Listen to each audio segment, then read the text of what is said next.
मध्य प्रदेश में पंचायत चुनाव जल्द कराने की मांग को लेकर दायर याचिका पर आज हाईकोर्ट में सुनवाई होगी। हाईकोर्ट ने राज्य शासन को नोटिस भेजकर 3 दिन के भीतर चुनाव का शेड्यूल पेश करने को कहा था। भोपाल में राज्य सरकार ने नए डीजीपी की नियुक्ति के लिए कवायद शुरू कर दी है। अगले साल 2022 में डीजीपी विवेक जौहरी का कार्यकाल समाप्त हो जाएगा।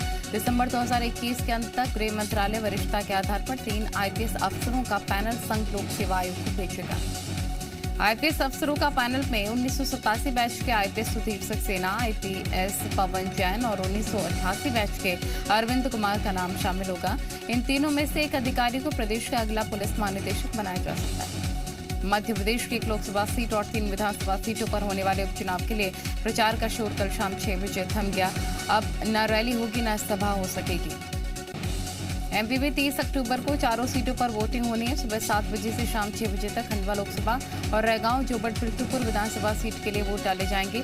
चुनाव आयोग के मुताबिक 1 लोकसभा 3 विधानसभा सीटों पर करीब 36 लाख मतदाता अपने मत का इस्तेमाल करेंगे।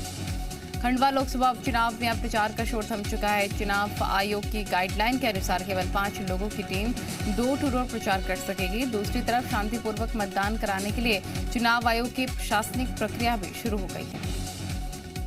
4 जिलों की 8 विधानसभा क्षेत्रों में लगभग 2367 पोलिंग बूथ बनाए गए हैं। हर पोलिंग बूथ पर मतदान टीम, बीएलओ, सेक्टर अधिकारी के प्रशिक्षण की प्रक्रिया पूर्ण हो गई है और ईवीएम से जुड़ी तैयारी भी पूरी हो चुकी है।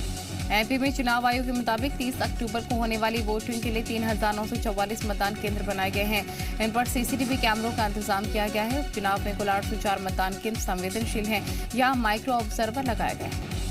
एमपी उपचुनाव में वोटिंग के लिए 26,800 कर्मचारियों की ड्यूटी लगाई गई है। आयोग के मुताबिक दोनों पार्टियों की ओर से अब तक 110 शिकायतें की गई हैं। इसमें से अधिकतर का निराकरण कर दिया गया है।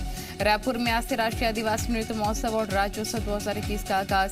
सीएम बघेल रायपुर के साइंस कॉलेज में होने जा रहे इस आयोजन का शुभारंभ करेंगे। रायपुर में आज रात 8 बजे होने वाले कार्यक्रम में राज्यपाल अनुसुईया उइके शामिल होंगी। वहीं 29 अक्टूबर को राष्ट्रीय आदिवासी नृत्य महोत्सव राज्योत्सव 2021 में पंजाब के सीएम चरणजीत सिंह चन्नी शामिल होंगे। रायपुर के साइंस कॉलेज मैदान में आज से 30 अक्टूबर तक राष्ट्रीय आदिवासी नृत्य महोत्सव का आयोजन किया जा रहा है। इसमें पुलिस ने सुरक्षा को चाक चौबंद कर रखा है। डीजीपी डीएम अवस्थी ने साइंस कॉलेज मैदान का निरीक्षण किया।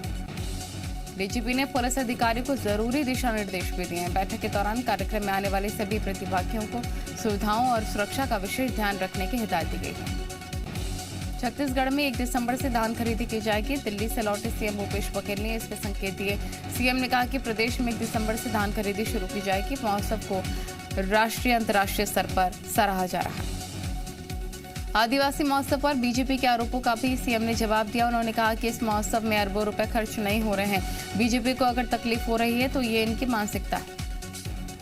छत्तीसगढ़ में समर्थन मूल्य पर धान खरीदी के लिए किसानों को पंजीयन के लिए 31 अक्टूबर तक का वक्त निर्धारित किया गया, लेकिन रायगढ़ जिले में पोर्टल में परेशानी होने के कारण अब तक जिले में लगभग 50 से 60% किसानों का ही पंजीयन हो पाया।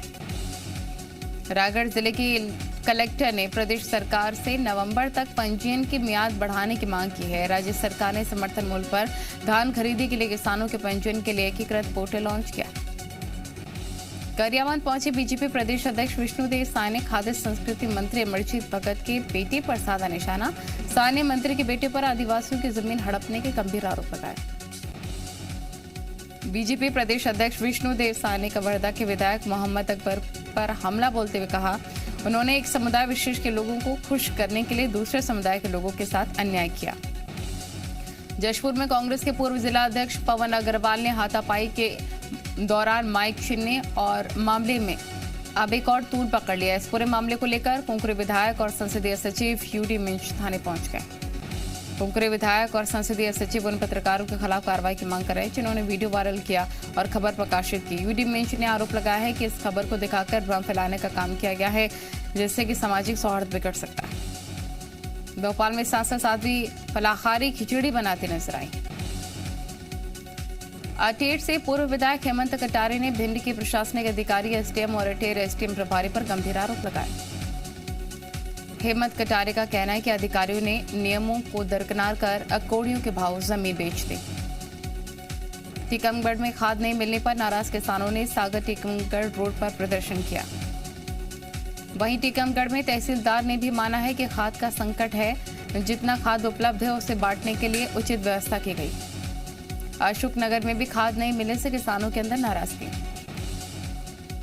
अशोकनगर में गरमाए किसानों ने प्रदर्शन के दौरान इंसानियत दिखाते हुए शव यात्रा को निकलने के लिए रास्ता दिया। इंदौर में रमेश मेंदोला को लेकर कैलाश विजयवर्गीय का बयान, कहा रमेश मेंदोला समानांतर सरकार चला दें। भोपाल और इंदौर में कोरोना के नए मामले बढ़ने से चिंता बढ़ गई है। वहीं पर एमपी में 10 कोरोना मरीज रिकवर होकर अपने घरों को लौटे। आपको बताएं, कोरोना संक्रमितों की संख्या बढ़ रही है। दमोह में डेंगू का कहर थम नहीं रहा है। हालात ये हो गए कि जिला अस्पताल में मरीजों को एडमिट करने के लिए जगह नहीं है। डेंगू के इलाज के लिए लोगों को जबलपुर और सागर की तरफ रुख करना पड़ रहा है। इस दिवाली भोपाल से 15 लाख इको फ्रेंडली दिए अयोध्या और मथुरा भेजे जाएंगे। भोपाल में नाले के पानी से धनिया धोने वाले शख्स को पुलिस ने गिरफ्तार कर लिया। उत्तर प्रदेश की जालौर में ग्वालियर पुलिस को चेकिंग के दौरान बड़ी सफलता हाथ लगी। आरोपी ट्रक की स्टेपनी में ड्रग छिपाकर ले जा रहे थे। धमतरी में सड़कों के गड्ढे को लेकर आमने सामने आए बीजेपी कांग्रेस। महासमुंद में विधायक और संसदीय सचिव विनोद चंद्राकर पर लगा जानलेवा हमला करने का आरोप। ग्वालियर में कांग्रेस विधायक अजय सिंह के खिलाफ केस दर्ज। उज्जैन में कॉलेज परिसर के बाहर से एक छात्रा के लापता होने का मामला आया सामने।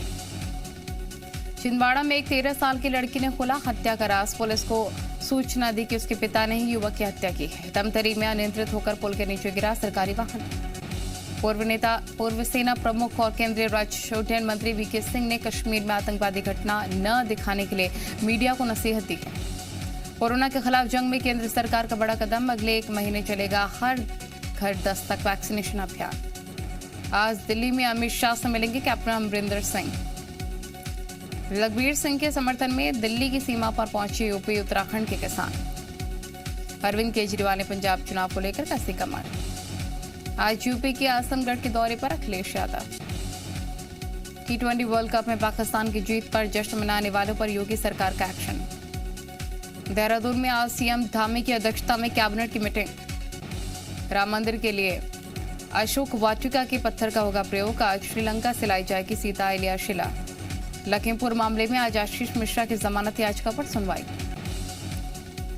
आज बद्री धाम जाएंगे सीएम धामी। 1 घंटे तक बद्रीनाथ धाम में करेंगे विशेष पूजा अर्चना।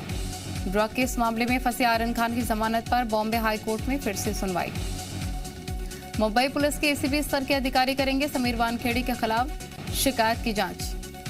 पीएम मोदी आज आसियान भारत शिखर सम्मेलन में करेंगे शिरकत। आज 3 दिवसीय गुजरात दौरे पर जाएंगे राष्ट्रपति कोविंद। राजनाथ की चीन को 2 टूक बातचीत भले ही चल रही हो, लेकिन हमारी सेना हमेशा अलर्ट पर रहती है। नीरज चोपड़ा, मिताली राज समेत 11 खिलाड़ियों को मिलेगा खेल रत्न अवार्ड।